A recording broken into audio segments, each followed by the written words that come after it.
सुप्रसिद्ध पार्श्व गायक, सुरों के सरताज मन्ना डे साहब को उनकी 103वीं जयंती पर यादगार सांस्कृतिक मंच की ओर से हार्दिक श्रद्धांजलि।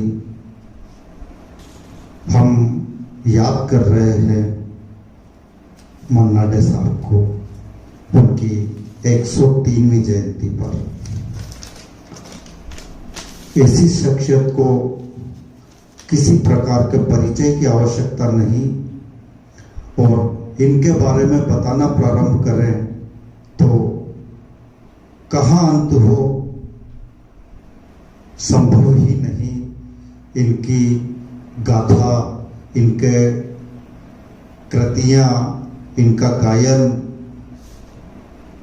जितना भी बताएं उतना कम है, लेकिन फिर भी हम आज इनकी इस 103वीं जयंती के अवसर पर इनके जीवन के बारे में, इनके कार्यों के बारे में, इनके गाने के बारे में कुछ बातें करेंगे, उन्हें याद करेंगे, उन्हीं के गीतों को गाकर उन्हें श्रद्धांजलि अर्पित करेंगे।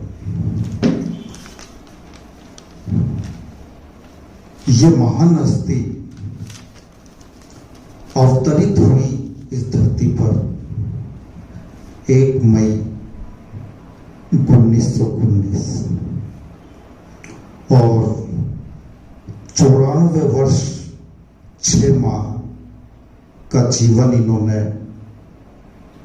इस धरती पर सशरीर व्यतीत किया, और ये 24 अक्टूबर 2013 को सितारों की दुनिया में कहीं खो गए।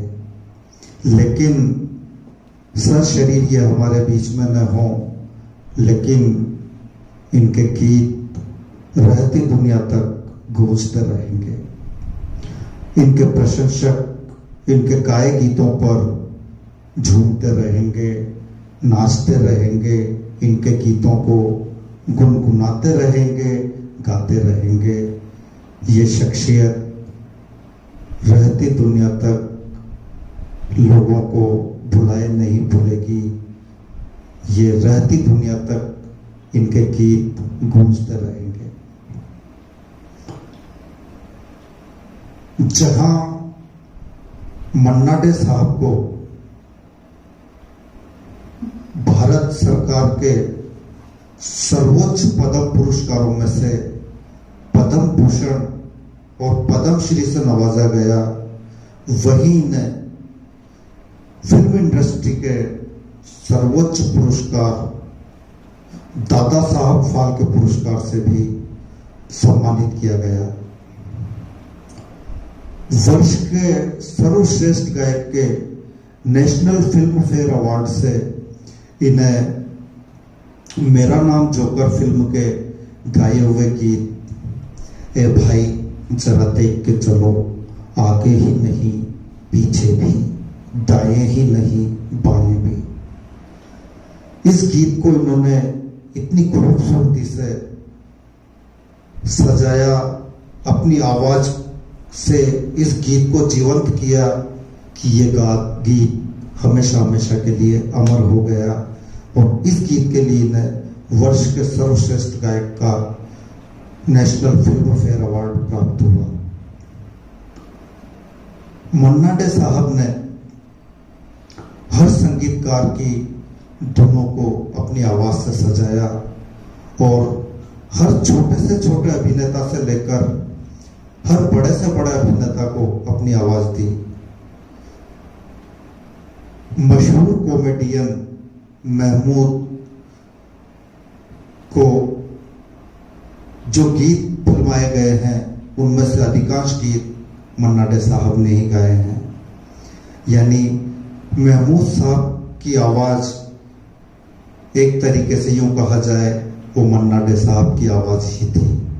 यानी मन्ना डे साहब की आवाज को महमूद की आवाज कहा जाता था।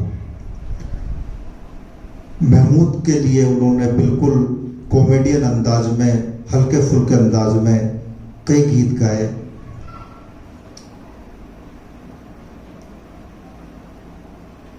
गंभीर से गंभीर गीत, शास्त्रीय संगीत से सजे हुए गीत, कठिन से कठिन गीत जो शायद इनके अतिरिक्त कोई और न गा सकता था, वो इन्होंने गाए।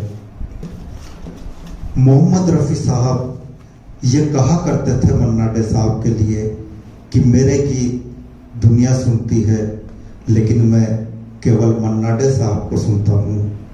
और इस आवाज में जो रूहानियत शांति है, जो आत्मिक शांति है, वो कहीं नहीं। मन्ना डे साहब के गीतों को सुनकर जहां मन शांत होता है, वही आत्मा तक भी हमारी तृप्त हो जाती है। मन्ना डे साहब का जो सक्रिय कार्यशील जीवन रहा है गायन का, वो इन्होंने 1942 से प्रारंभ किया और मृत्यु के समय तक इनका गायन का सिलसिला अनवरत जारी रहा। यानी वर्ष 1942 से लेकर 2013 तक इनका गायन का सिलसिला निरंतर चलता रहा। इन्होंने इस दौरान हजारों गीतों को अपनी आवाज दी। इनके गाए हुए अनेकों हिट गीत आज भी लोग सुनते हैं। पुराने जमाने के लोग तो इनके गीतों को सुनते ही हैं, लेकिन नई पीढ़ी के लोग भी इनकी आवाज के दीवाने हैं। जो संगीत को थोड़ा बहुत भी समझता हो, वो मन्ना डे साहब का मन से सम्मान करता है। बहुत कम लोग होंगे जिन्हें पद्म भूषण तक प्राप्त हुआ हो। मन्ना डे साहब, इन्होंने एक सामान्य परिवार में जन्म लिया। इनका जो बचपन का नाम था